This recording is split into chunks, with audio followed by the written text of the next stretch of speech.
Saya Qurratul Aini Agustina, saya dari Tadris IPS IAIN Kudus.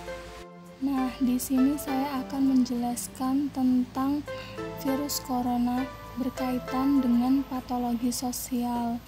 Untuk itu, sebelumnya kita harus mengetahui dulu apa itu virus corona secara umum. Beberapa hari yang lalu, Presiden RI Bapak Jokowi mengkonfirmasi adanya kasus corona di Indonesia. Lalu sebenarnya apa itu virus corona? Pada Desember 2019 di kota Wuhan, Cina ditemukan jenis virus baru. Berdasarkan investigasi, virus tersebut adalah 2019 novel coronavirus. Organisasi Kesehatan Dunia atau WHO menyatakan darurat kesehatan global karena virus corona telah menewaskan lebih dari 2.000 orang di seluruh dunia. Hingga saat ini lebih dari 85.000 kasus telah dilaporkan secara global. Sebagian besar kasus tersebut berasal di daratan Cina. Lalu, apa itu corona?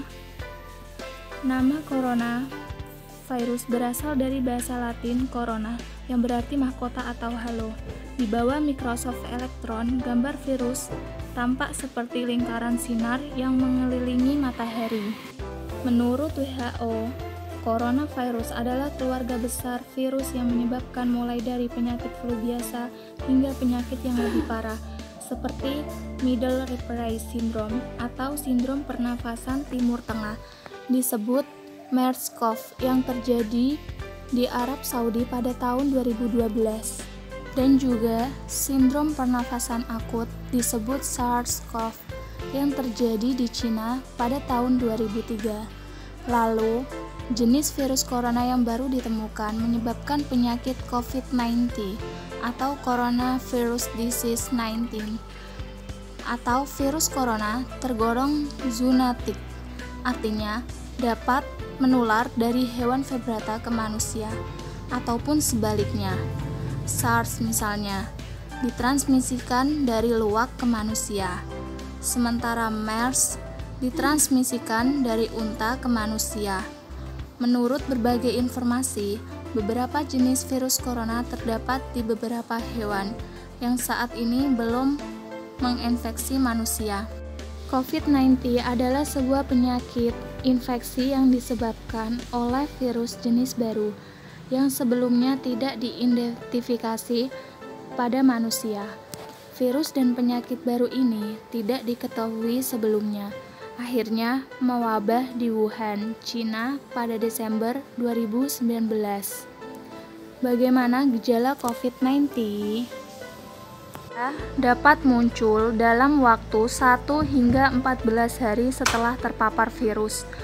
Menurut WHO, gejala paling umum adalah demam, lelah, sesak nafas, dan batuk. Beberapa pasien mungkin mengalami keluhan nyeri, hidung tersumbat dan berlendir, nyeri tenggorokan atau diare. Gejala-gejala tersebut biasanya muncul secara bertahap. Sebagian orang bisa saja terinfeksi tanpa mengeluhkan gejala apapun. Sebagian besar atau sekitar 80% orang dapat pulih dari penyakit tanpa perlu penanganan khusus. Sekitar 1 dari 6 orang yang didiagnosis COVID-19 dapat mengalami sakit parah dan kesulitan bernafas. Orang dengan usia lanjut dan orang dengan riwayat penyakit seperti darah tinggi, jantung, atau diabetes mempunyai resiko lebih besar untuk mengalami keluhan yang serius. Dalam kasus parah dapat terjadi pneumonia atau penyakit menyerang paru-paru, serta kegagalan organ tubuh hingga kematian. Jika kamu memiliki keluhan tersebut dan baru saja kembali dari Cina atau daerah lain yang positif terinfeksi, segera periksakan ke dokter. Lalu bagaimana penularan COVID-19? Penularan dapat terjadi melalui droplet atau sebagian kecil dari air liur yang ditularkan dari seseorang yang terinfeksi ketika batuk atau bersin. Hingga saat ini masih dilakukan penelitian cara penularan lain dari COVID-19. Apa yang bisa kita lakukan untuk melindungi diri dan mencegah penularan hingga saat ini? belum ditemukan vaksin untuk mencegah penularan. Cara yang paling baik untuk mencegah infeksi adalah dengan menghindari paparan virus tersebut. Hal-hal yang bisa kamu lakukan diantaranya yang pertama, hindari bepergian ke daerah yang telah terinfeksi positif virus COVID-19. Kedua, rutin mencuci tangan dengan air sabun atau hand sanitizer yang mengandung alkohol setelah beraktivitas di luar ruangan. Karena mencuci tangan dengan air dan sabun atau hand sanitizer mengandung alkohol ini dapat membunuh virus yang terdapat di tangan. Ketiga, menjaga jarak setidaknya 1 meter dari orang yang bersin atau batuk. Ketika seseorang bersin atau batuk, mereka mengeluarkan droplet dari hidung atau mulut yang mungkin mengandung virus. Apabila jarak kita terlalu dekat, maka droplet tersebut bisa kita hirup, termasuk virus COVID-19, jika orang yang bersin tersebut positif terinfeksi. Yang keempat, hindari menyentuh mata, hidung, dan mulut, dan tangan ketika kita menyentuh banyak orang atau benda, dan bisa saja virus tersebut menempel di tangan kita. Lalu jika kita menyentuh mata, hidung, dan mulut, maka virus tersebut dapat masuk ke tubuh kita dan membuat kita sakit. Kelima, pastikan kita menjaga kebersihan saat batuk dan bersin dengan menutup mulut dan hidung menggunakan saku atau tisu. Yang keenam, tetap di rumah ketika tidak sehat. Jika ada keluhan, demam, batuk, dan sesak nafas, segera hubungi dan periksakan ke fasilitas pelayanan kesehatan. Nah, itu tadi penjelasan mengenai coronavirus dan cara pencegahannya. Nah, selanjutnya kita akan membahas tentang kaitannya virus corona dengan patologi sosial. Patologi sosial secara umum menurut Kartini Kartono adalah semua tingkah laku yang bertentangan dengan norma kebaikan, stabilitas lokal, pola kesederhanaan, moral, hak milik, solidaritas kekeluargaan, hidup rukun bertetangga, disiplin, kebaikan, dan hukum formal. Jadi, patologi sosial itu merupakan permasalahan yang terjadi pada tatanan masyarakat, sehingga itu menimbulkan penyakit-penyakit sosial. Nah, permasalahan-permasalahan ini itu seringkali menentang nilai-nilai dan norma yang sudah ada dalam tatanan masyarakat sebelumnya.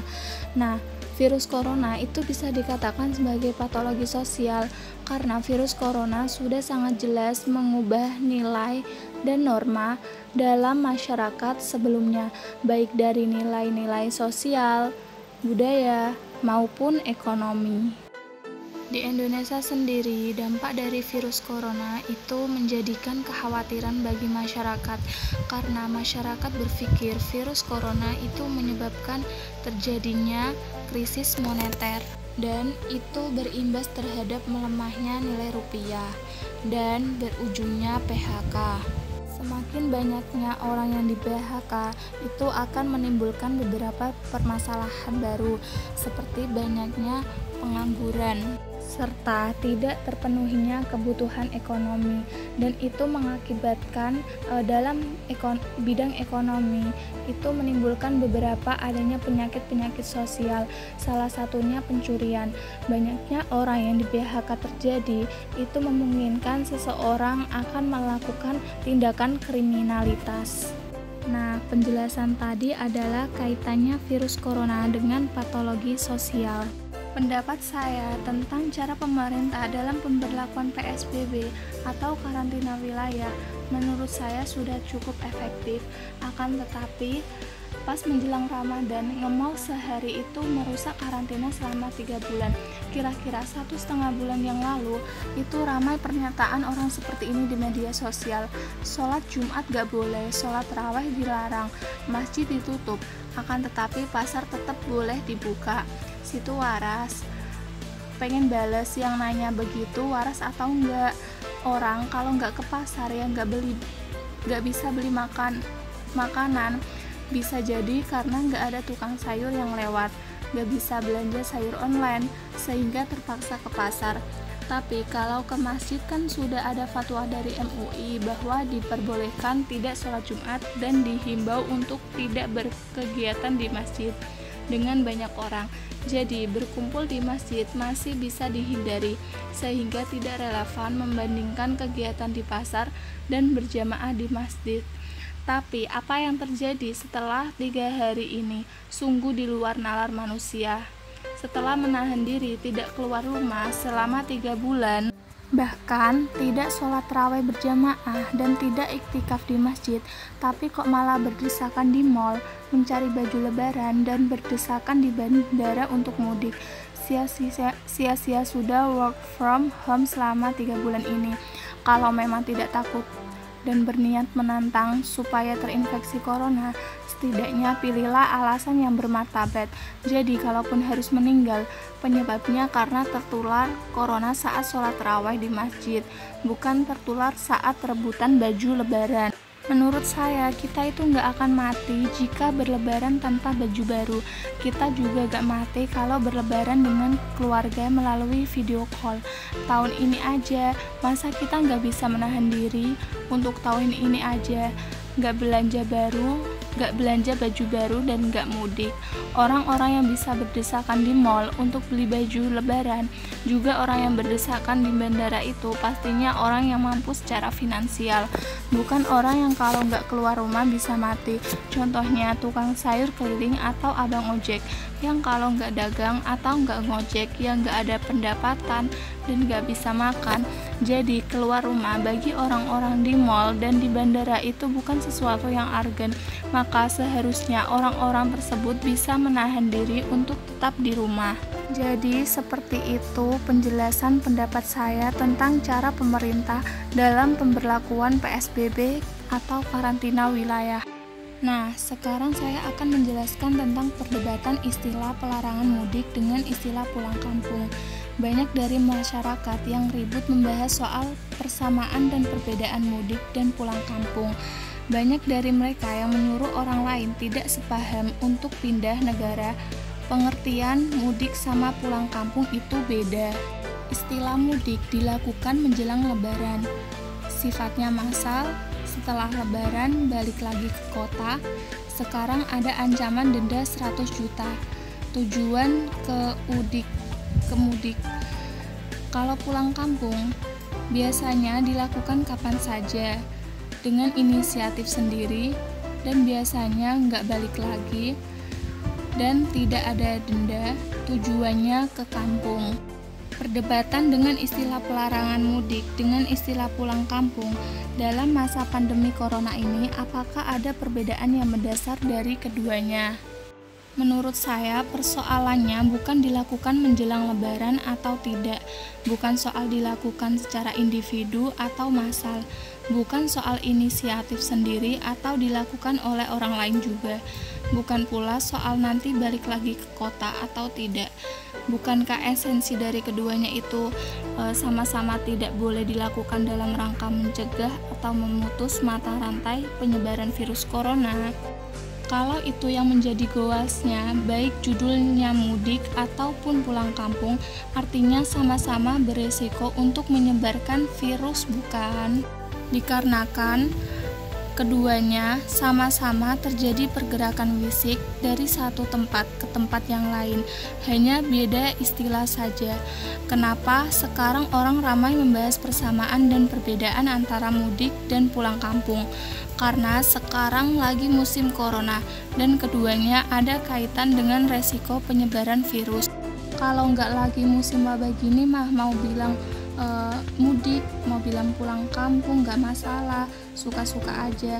Yang jelas itu semuanya sama-sama butuh biaya. Udah gitu aja.